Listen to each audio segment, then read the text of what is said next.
Hi, it's Therese from Lostinpaper, and I'm here for the Build a Flower Flourishing Zinnia release with Altenew, and I'm going to be sharing some tips on stamp layering today.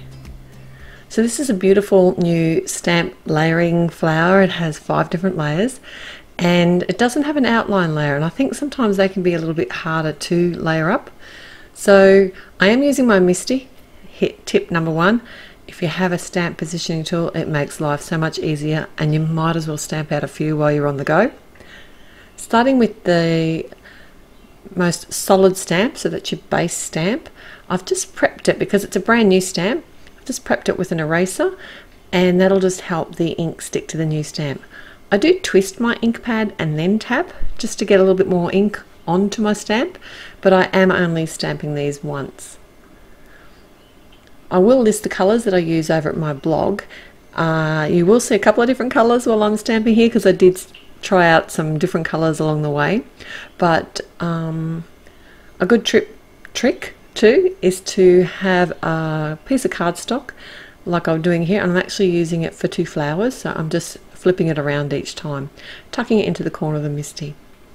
So there are some guides on the back of the packaging, and if you look at the second image, that'll tell you what colours you need to line up on the first. And then it's just a matter of picking out the second layer of stamp, which is going to be the next most solid image, and lining it up according to those marks that you can see on the packaging. Now I do make sure to take my time when I'm lining them up, and I figure while I'm doing it, if I've got my MISTI in place, I might as well do more than one. So for my next image is the next most solid image. I look at the colours on the third image and then match them up with the picture on the second image. And using my MISTI again, I'll just line it up according to those markings on the picture from Altenew, and use my MISTI, and then I can just keep rotating my images around and stamping them out. I used to kind of wing it and just sort of look at it and try and work, and sometimes you can actually just look at the image and work out where the layers need to be. But once I actually started looking a bit more closely at the layering guides that Altenew supply, my flowers improved immensely. And it does take time, and it does and a little bit of practice, especially on some flowers are actually harder to stamp than others. And when I say that, they're not actually hard to stamp, but it's good to do a few practice on the color combinations that you want to use as well, because that can really change the look of a flower. Now this last layer of flower isn't actually on the packaging, but it's easy enough to work out where it needs to go because there's only those last portion of white sort of areas left on the flower. Now for the leaves, it's exactly the same. There is actually 3 layers to these leaves, and I always stamp out more leaves than I need. These inks are the tropical ones. So it's the same again. The 2 red marks for the second layer match with the 2 red marks on the first leaf image. And on this particular guide, the first leaf image has all of the guide, and you can see that when you go to the packaging to look at the lineup of the next one. The lines for the third image are actually on the first as well. So you can actually tell by the colours on the layers where they need to match up with the original stamp. And to be honest, you don't have to be too perfect. I know you want to be. I know I want to be. I get very frustrated if it's not exactly how I want to be, but it is just a piece of cardstock. You can always start again, and like I said, stamp more than you need, and then you can have fun with the colours and testing them out.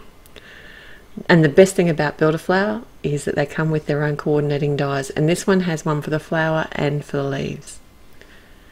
Another tip, if there's any areas that you're not particularly happy with, just get a matching pencil and fill them in. And if you actually want to add more shading, it's another great way to add more shading as well. So try not to stress too much about it and have some fun. Alright, now it's time to put my card together. I've got some of the celebrations paper here. I've cut it down and just attaching it to the front of my top fold card. I've also created a circle frame from the Creator Wreath die, and I have some grey cardstock. That's the real grey cardstock, and I've popped it up on some fun foam ready to go. Now I wanted to use 2 leaves with this flower, so I thought I'd actually attach one directly to the back of the flower, and I'm just using my tape runner to do that. But what I'm going to do is actually hold my flower in place over the front of my card so that I know I'll get the position right, and then I can also pop my second flower in like in the same sort of way. I'll hold the flower where I think it's going to be and then not press down too hard on my pieces just yet, because I can always shift them around if I need to.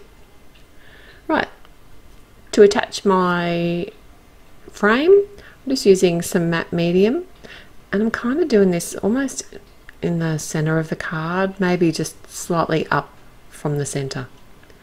Oh, and I haven't mentioned, and I've added some fun foam to my flower.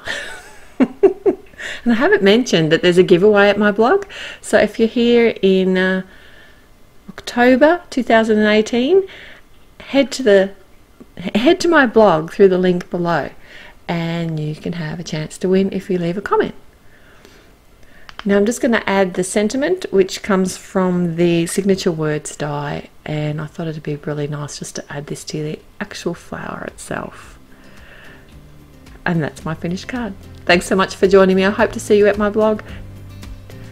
Don't forget to like this video if you like it, and subscribe if you haven't already. Till next time, happy paper crafting. Bye.